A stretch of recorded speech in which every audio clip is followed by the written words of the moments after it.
Welcome back to the show. Again, we have tasked the Cover 3 podcast to predict their college football playoff bracket. So Danny Cannell, Chip Patterson, Tom Fornelli have all gone, and now it's Bud Elliott's time to get it done. Let's go through the first round here first, Bud, and we talked about Clemson and Texas. You were loving the points here with Dabo Swinney, but you think Clemson's not only a live dog in this one, they could win the game outright.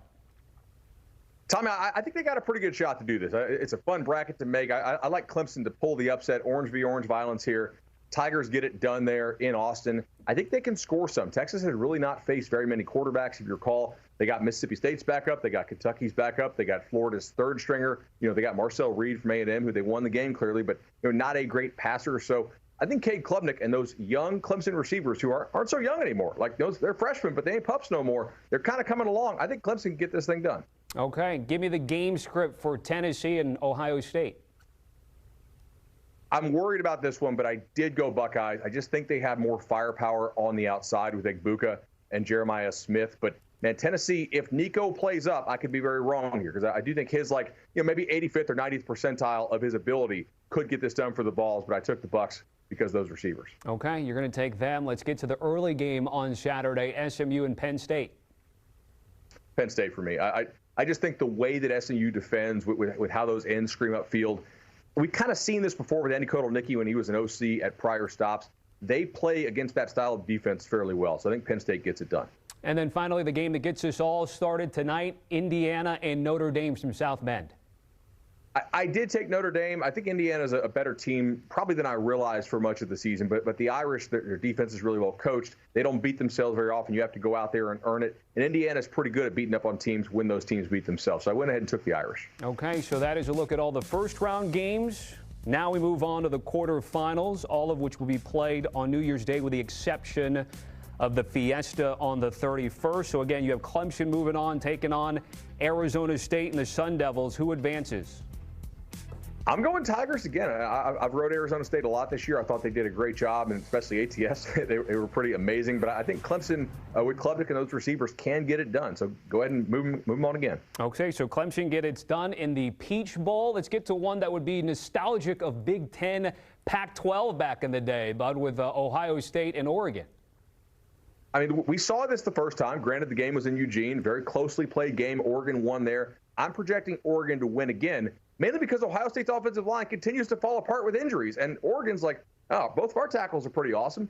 Both our D tackles, who we paid up for big time in the transfer portal, they've hit. They're healthy. They're eating. I just think Oregon is a much better team now than it was 2 months ago. And Ohio State, I think, is meaningfully worse. So go ahead and give me the Ducks.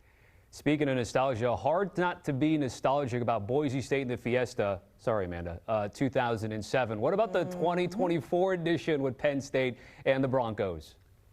I don't think anybody from Boise is going to get down on a knee and propose after this one. I do have Penn State winning. Look, Boise's a really nice story, but bigger, faster, stronger. Penn State, to me, looks physically superior. I think they can stop the run pretty well and force Boise to throw the ball more than they want to. And then lastly here for the quarterfinals, the Sugar Bowl with Notre Dame and Georgia. Just an ugly one here, like 7-3. Georgia finds a way to pull it out, maybe on a block punt or something. Not a whole lot of scoring projected in this one, but I think Georgia can get it done with Stockton. Okay, so those are the quarterfinal picks from Bud Elliott. We moved on to the semifinals, which we talked about. The Cover 3 podcast going to be doing a live tailgate watch party ahead of the Cotton. And then, of course, there's the Orange Bowl on the 9th. Cotton will be on the 10th. So let's start off with Texas and Oregon, or rather Clemson and Oregon, which you have in this semifinal matchup. This is where I think that the Cinderella run comes to an end for Clemson. That glass slipper gets smashed. Oregon, too fast, too physical, and I think they just have the best quarterback in this playoff. We don't really have like a top half of the draft QB in this playoff, at least not as projected right now. So in the absence of that, give me the 25-year-old Dylan Gabriel who knows what he's doing. That's the guy I kind of want to ride with here. And then give me a sense of how it's all going to play out in South Florida in the Orange.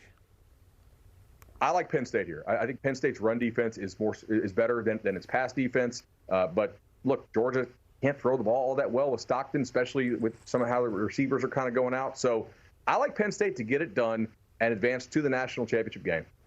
So that gets us to Mercedes-Benz Stadium in Atlanta, where it'll be a rematch of what we saw at Lucas Oil Stadium with Penn State and Oregon. Will it be the same result, and what adjustments, if any, do you anticipate in this rematch, Bud?